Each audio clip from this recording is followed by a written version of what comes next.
Video में सामान्य विज्ञान के तहत बायोलॉजी का 100 क्वेश्चन को देखेंगे, मतलब जीव विज्ञान का 100 क्वेश्चन को देखेंगे। तो इसमें देखते हैं पहला क्वेश्चन है क्या हिस्टोलॉजी शब्द का प्रयोग सर्वप्रथम किसने किया? हिस्टोलॉजी शब्द का प्रयोग सर्वप्रथम किसने किया? तो इसका आंसर हो जाएगा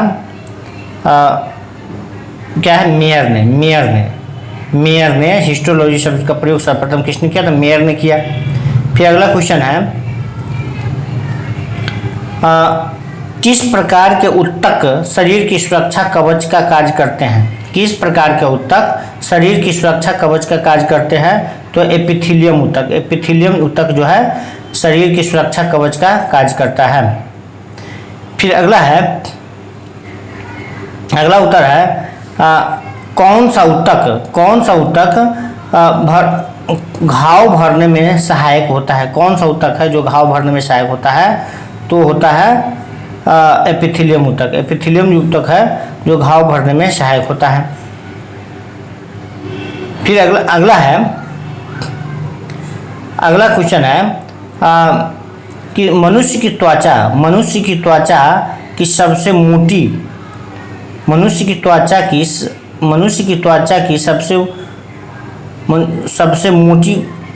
मनुष्य की त्वचा सबसे मोटी होती है। कहाँ की त्वचा सबसे मोटी होती है? तो है तलवे की त्वचा जो है सबसे मोटी होती है। आगे है लाइक्राइमल ग्रंथि स्रावित करती है। लाइक्राइमल ग्रंथि जो क्या स्रावित करती है? तो लाइक्राइमल ग्रंथि जो है आंसू को स्रावित करती है। मतलब आंसू कहाँ से स्रावित होती है? तो आंसू जो है लाइक्राइमल ग्रंथि से स्रावित होती है। फिर अगला क्वेश्चन है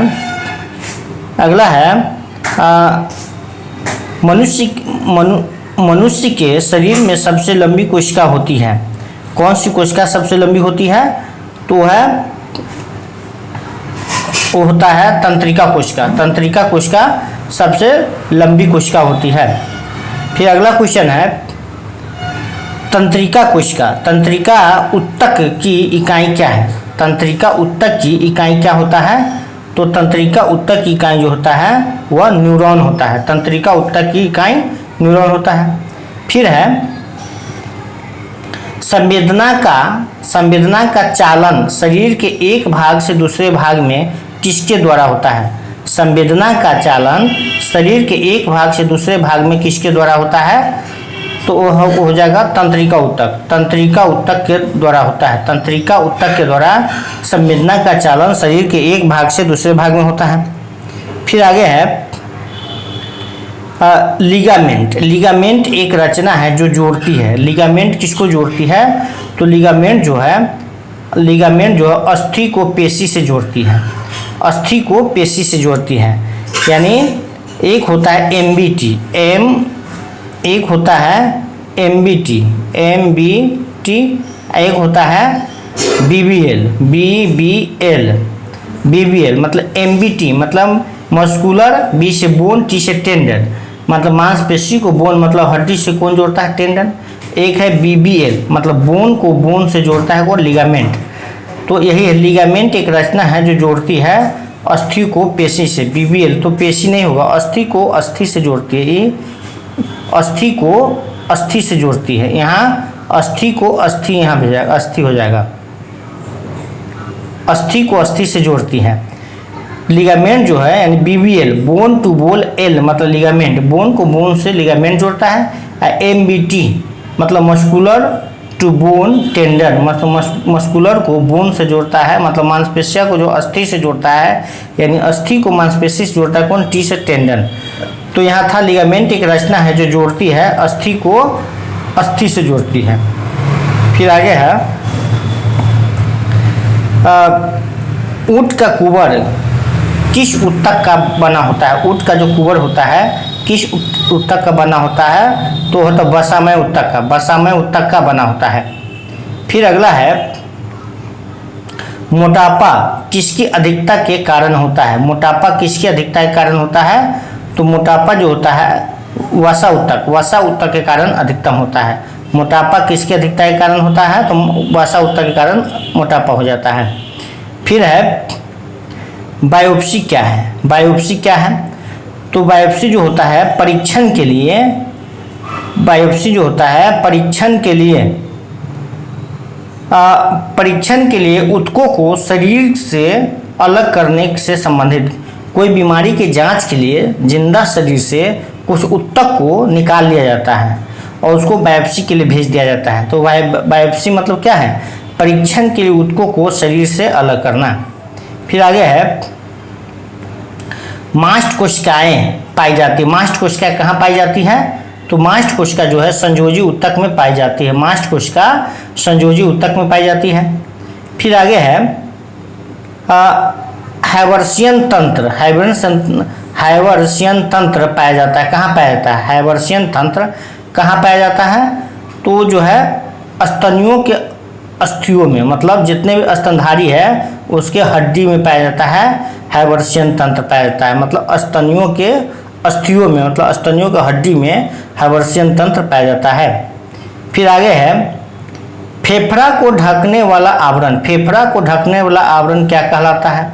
तो फेफड़ा के ढकने वाला आवरण जो है वह प्लूरा कहलाता है। प्लूरा, फेफड़ा को ढकने वाला आवरण क्या कहलाता है? तो प्लूरा कहलाता है। फिर आगे है दांत मुख्य रूप से बने होते हैं। दांत मुख्य रूप से किसका बने होते हैं? तो दांत जो है डेंटाइन के बने होते हैं। दांत मुख्य रूप से बने होते हैं डेंटाइन के, और दांत के ऊपर का जो उजला भाग होता है उसको एनामेल कहा जाता है। इसके बाद है दांत का वही ऊपर का भाग, दांत का शिखर किसका बना होता है? मतलब ऊपर वाला भाग जो है किसका बना होता है?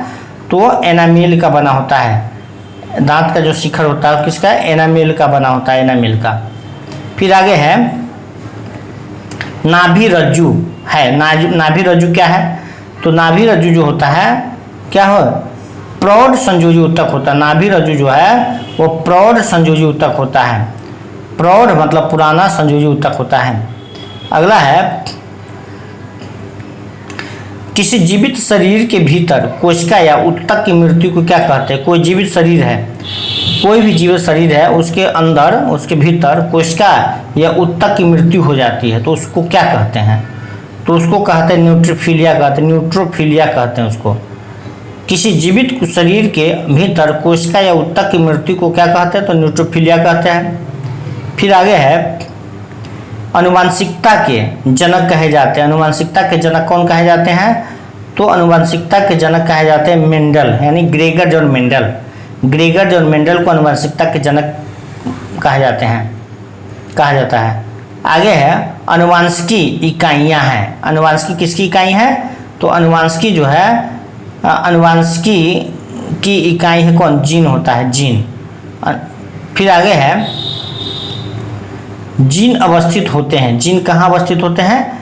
तो जीन जो होता है क्रोमोजोम यानी गुणसूत्र में अवस्थित होते हैं। जीन कहाँ अवस्थित होते हैं? तो क्रोमोजोम में यानी गुणसूत्र में अवस्थित होते हैं। फिर अगला है प्रथम प्रयोगशाला में, यानी सर्वप्रथम हो जाएगा सर्वप्रथम प्रयोगशाला में जीन का यहाँ जीन है।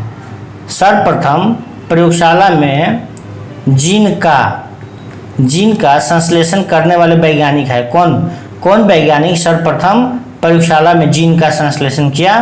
तो है हरगोविंद खुराना। हरगोविंद खुराना जो है सर्वप्रथम प्रयोगशाला में जीन का संश्लेषण किया। फिर अगला क्वेश्चन है एक जीन एक एंजाइम का सिद्धांत किसने प्रतिपादित किया? एक जीन एक एंजाइम का सिद्धांत किसने प्रतिपादित किया? तो वीडल एंड टैटम ने एक जीन और एक एंजाइम सिद्धांत का प्रतिपादन किया। किसने? वीडल एवं टैटम ने। फिर अगला है जीन का वर्तमान नाम देने वाला वैज्ञानिक कौन है? जीन का जो वर्तमान नाम अभी जीन है इसका नाम किसने दिया? तो जोहान्सबर्ग ने दिया। जीन का वर्तमान नाम देने वाला वैज्ञानिक कौन है? तो जोहान्सबर्ग है। फिर आगे है कोशिका में पाए जाने वाले अनुवांशिक पदार्थ कौन होता है? तो कोशिका में पाए जाने वाला अनुवांशिक पदार्थ जो होता है डीएनए होता है। कोशिका में पाए जाने वाला अनुवांशिक पदार्थ जो होता है डीएनए होता है। फिर आगे है, प्रयोगशाला में सर्वप्रथम डीएनए का संश्लेषण किसने किया था? तो हरगोविंद खुराना ने प्रयोगशाला में सर्वप्रथम डीएनए का संश्लेषण किया था। जीन का संश्लेषण किसने और प्रयोगशाला में सर्वप्रथम डीएनए का संश्लेषण भी हरगोविंद खुराना ने किया था। अगला है, डीएनए का डबल हेलिक्स मॉडल किसने प्रतिपादित किया? तो वाटसन एंड क्रिक ने डीएनए का डबल हेलिक्स मॉडल को प्रतिपादित किया था। अगला है, माता पिता के गुण उसकी संतानों में किसके द्वारा स्थापित होते हैं? माता पिता के गुण उनकी संतानों में किसके द्वारा स्थापित होते हैं? तो है गुणसूत्र यानी क्रोमोजोम के द्वारा, यानी क्रोमोजोम के द्वारा। फिर आगे है, मनुष्य में द्विगुणित क्रोमोजोम की संख्या कितनी होती है? मनुष्य में कितने जोड़े, द्विगुणित मतलब कितने जोड़े क्रोमोजोम की संख्या होती है? तो 23 जोड़े क्रोमोजोम की संख्या कितना होता है? 23 जोड़े। मनुष्य में द्विगुणित मतलब जोड़े, कितने जोड़े? तो मनुष्य में द्विगुणित क्रोमोजोम की संख्या कितनी होती है? 23 जोड़े, यानी टोटल 46 हो जाएगा। फिर आगे है, वही क्वेश्चन है, मानव में गुणसूत्रों की संख्या कितनी होती है? तो मानव में गुणसूत्रों की संख्या जो होती है 46 होती है, 46 यानी 23 जोड़ा।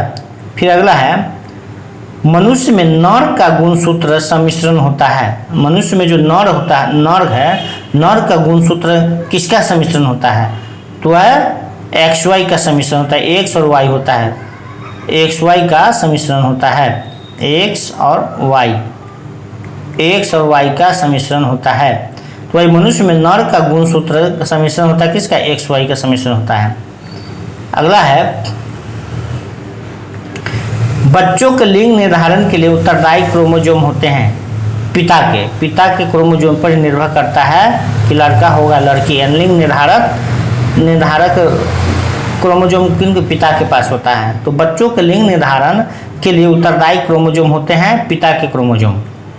फिर अगला है, एक सामान्य मानव शुक्राणु में ऑटोसोम की संख्या कितनी होती है?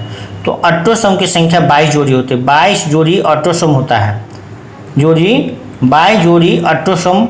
और इसके बाद X और Y एक होता है, XY होता है, यानी 22 दूना 44 और 2 X 1 और Y 1 46, यानी टोटल 46 होता है। 22 जोड़ी जो इसमें 22 जोड़ी होता है वो ऑटोसोम होता है, और एक X होता है और एक Y होता है।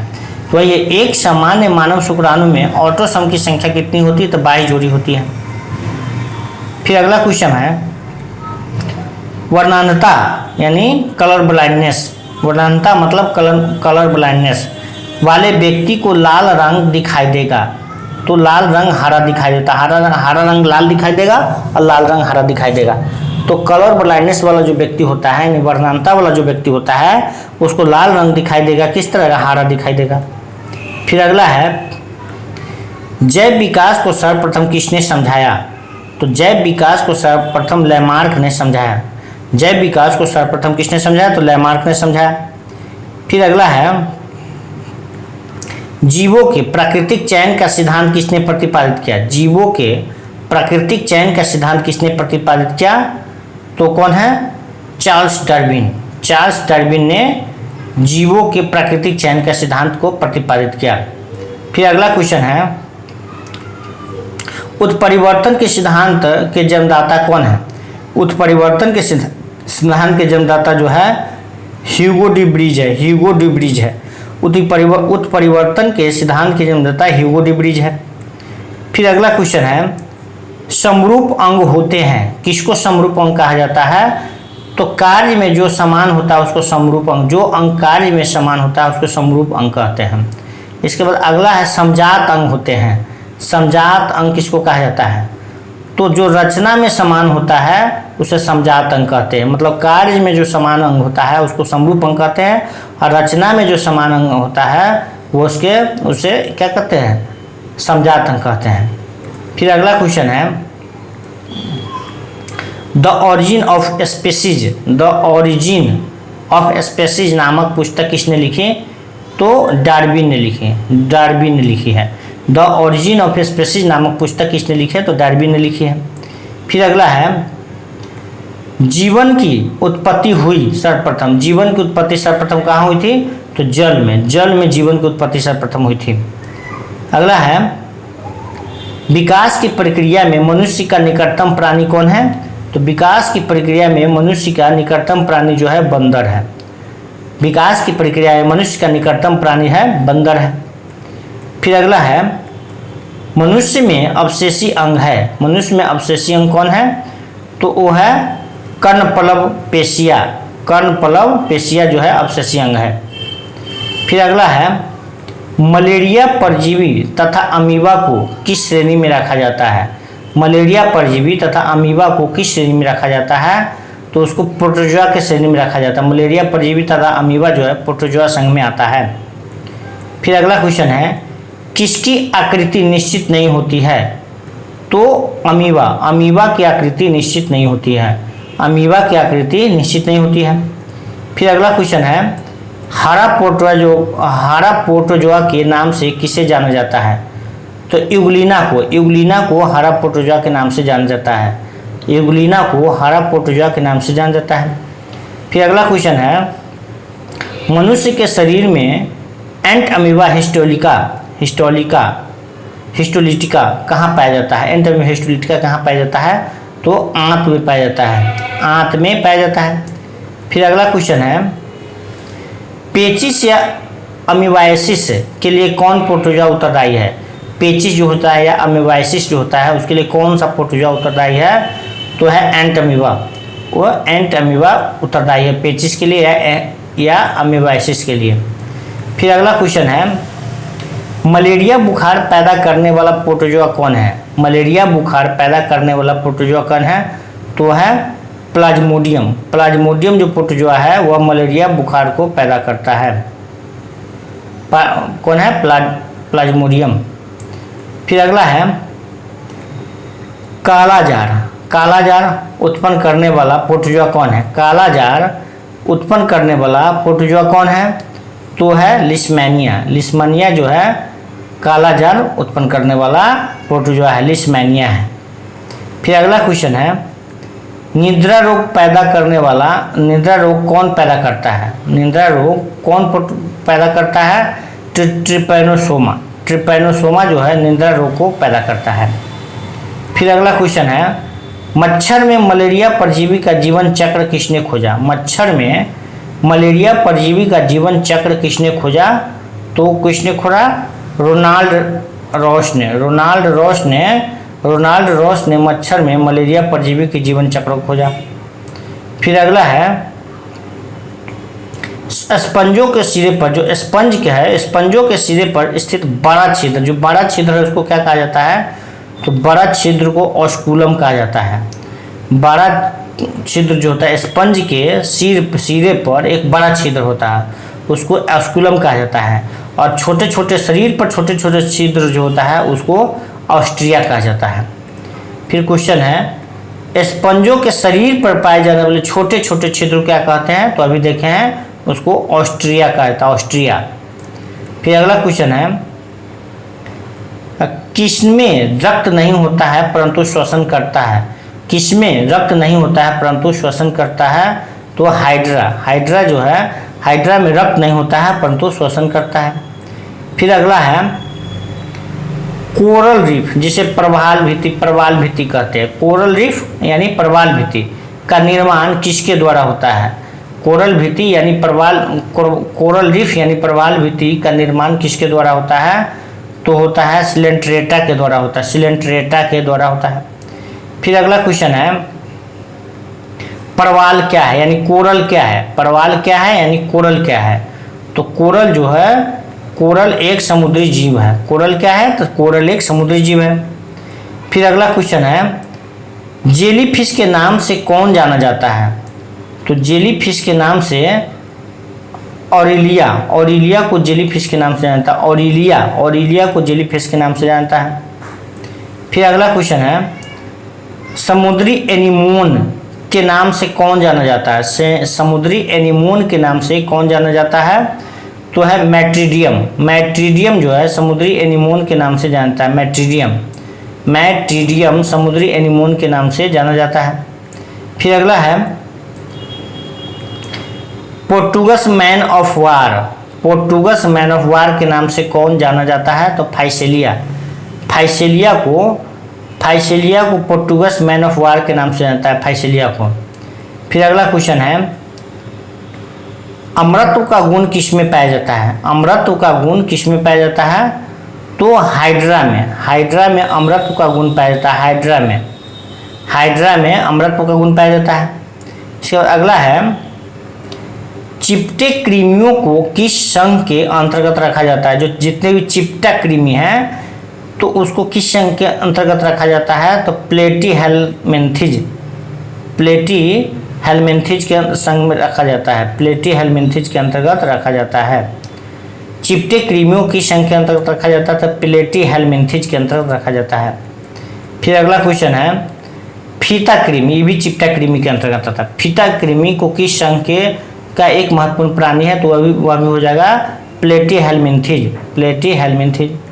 फिर अगला क्वेश्चन है गोल कृमि या सूत्र कृमि को किस संघ के अंतर्गत रखा जाता है? तो इसको रखा था निमेथेल्मिन्थेज के अंतर्गत रखा जाता है। किसको?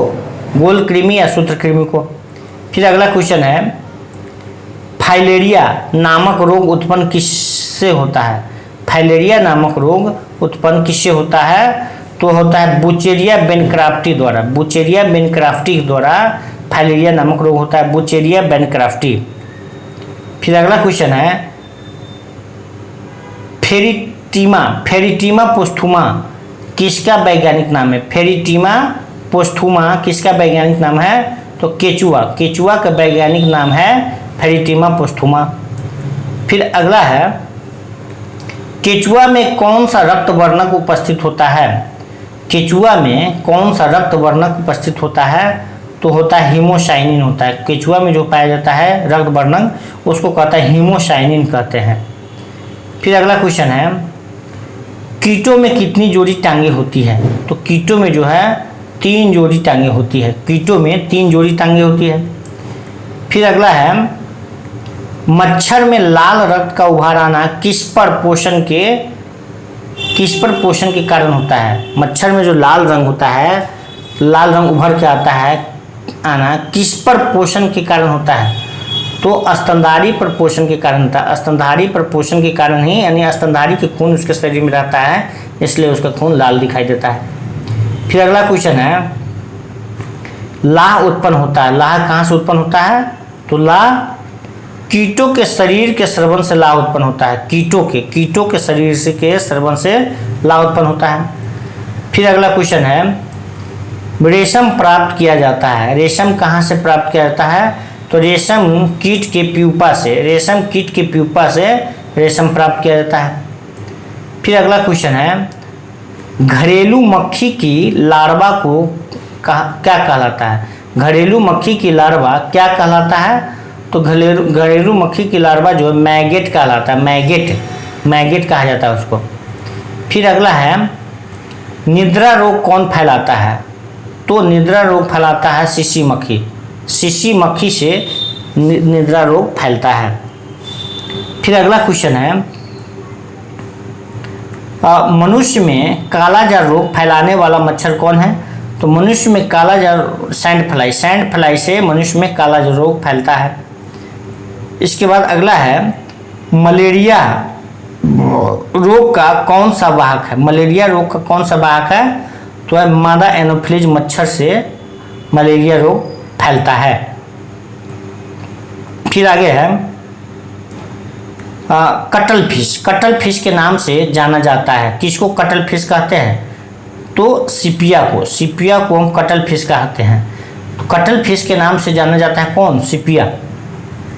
फिर आगे है ऑक्टोपस है एक। ऑक्टोपस क्या है? तो मृदु कवची है। ऑक्टोपस जो है एक प्रकार का मृदु कवची होता है, मृदु कवची है। फिर अगला क्वेश्चन है ऑक्टोपस में भुजाओं की संख्या कितनी होती है?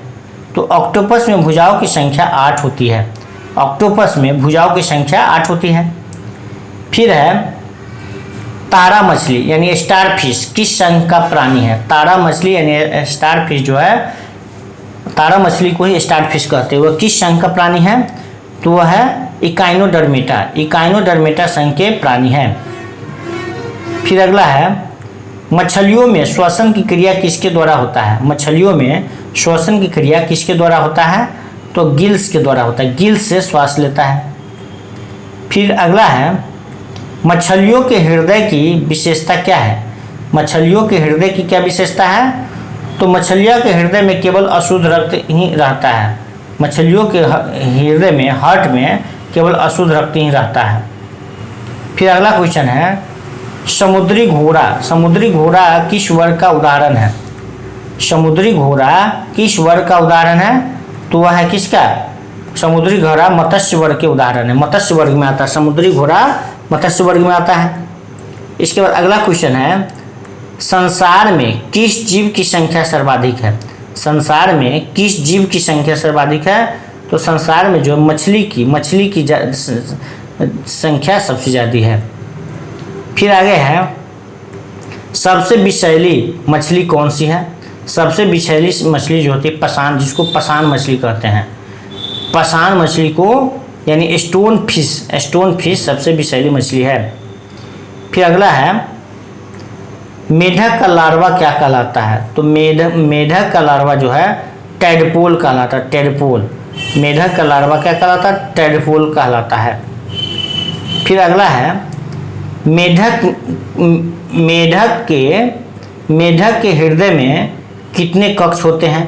तो मेढक के हड्डी में जो होते हैं 3 कक्ष होते हैं, और हृदय में, मेढक के हृदय में 3 कक्ष होते हैं। 3 कक्ष यहाँ लिखा हुआ है, 3 कक्ष। अगला है नर मेढक मादा मेढक की तुलना में ऊंची आवाज लगाता है, क्यों? नर मेढक मादा मेढक की तुलना में ऊंची आवाज लगाता है, क्यों? क्योंकि वाक कोष्ठक के कारण, नर मेढक में वाक कोष्ठक पाया जाता है, इसलिए। यानी वाक कोष्ठक के कारण। फिर अगला क्वेश्चन है शीत रक्तीय प्राणी कौन है? शीत रक्तीय प्राणी कौन है? यानी cold blooded animal, cold blooded animal कौन है? तो उसमें आता है कौन आता है? उसमें आता है मछली, मेढक और छिपकली। कोल्ड ब्लडेड एनिमल मतलब शीत रक्तीय प्राणी में आता है मछली आता है, मेढक आता है और छिपकली आता है। अगला है निम्न तापक्रम पर किसी जंतु की प्रसुप्ति को क्या कहते हैं?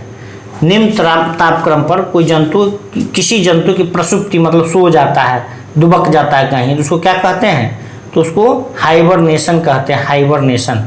जैसे मेढक जो है गर्मी में, ज़्यादा बरसात में मिट्टी के अंदर शीत निद्रा में चला जाता है, हाइबरनेशन में चला जाता है, प्रसुप्ति अवस्था में चला जाता है, तो उसी को हाइबरनेशन कहते हैं। अगला है उच्च तापक्रम पर किसी जंतु के प्रसुप्ति को क्या कहते हैं? जैसे निम्न ताप पर जो जंतु की प्रसुप्ति को क्या कहते हैं? हाइबरनेशन कहा जाता है। और निम्न ताप पर, उच्च ताप पर को एस्टिवेशन कहते हैं। उच्च ताप पर, ज़्यादा उच्च ताप पर जो प्रसुप्ति में चला जाता है तो उसको एस्टिवेशन कहते हैं। अगला है निशंस प्राणी कौन सा है? मतलब किसे कहा जाता है निशंस प्राणी? तो कछुआ को निशंस प्राणी के अंतर्गत रखते हैं, कछुआ को निशंस प्राणी के अंतर्गत रखते हैं। फिर अगला है किस जंतु में अश्रु ग्रंथि नहीं पाया जाता है? किस जंतु में अश्रु ग्रंथि नहीं पाया जाता है? तो घड़ियाल में जो होता है अश्रु ग्रंथि नहीं पाया जाता है। फिर है विषैले सर्पों में 20 ग्रंथियाँ परिवर्तित होती है, किसी से? तो लार ग्रंथि से, लार ग्रंथि से ही 20 ग्रंथि परिवर्तित होती है। अगला है घोंसला बनाने वाला एकमात्र सांप कौन है? तो घोंसला बनाने वाला एकमात्र सांप है जो किंग कोबरा है, किंग कोबरा घोंसला बनाता है। फिर अगला है समुद्री सर्प को क्या कहा जाता है? तो उसको हाइड्रोफिश कहा जाता है, समुद्री सर्प को हाइड्रोफिश कहा जाता है। फिर अगला है डॉल्फिन किस वर्ग का उदाहरण है? तो डॉल्फिन जो है स्तनधारी के अंतर्गत आता है, डॉल्फिन स्तनधारी वर्ग के अंतर्गत आता है।